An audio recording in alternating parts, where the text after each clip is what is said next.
There's been a lot of talk recently about whether or not Ubisoft is going to survive as a company, and I see a lot of people cheering on its downfall, which I do understand where that perspective is coming from, but I do really hope that Ubisoft can make it through this.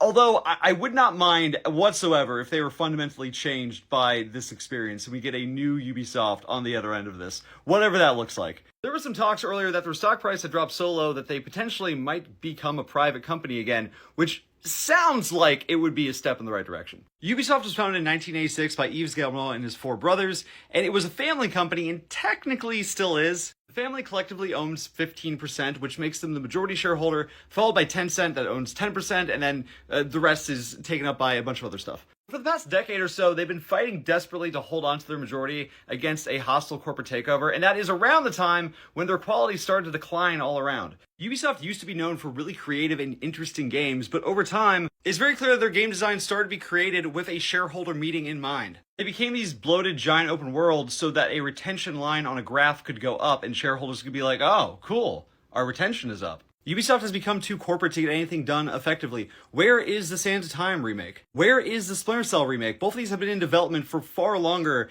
than a one-to-one remake should be. What happened to Beyond Good and Evil 2? The reason this game was awful is because of poor management. This game changed directors like 4 different times, and apparently there was no strong game direction for 8 out of like the 10 years it was in development. This thing was apparently a nightmare to work on from start to finish because no one knew what they were doing with it, because no one was clear what they were supposed to do with it. That's a management problem. It's a symptom of Ubisoft getting bigger than the ideas it was founded on. I desperately want the 2010-2014 Ubisoft back. I believe we can get there, but I think that what they're going through right now is what they need to get to that place. Do you think Ubisoft is going to make it through this? Let me know in the comments. If you watched this far, give me a follow.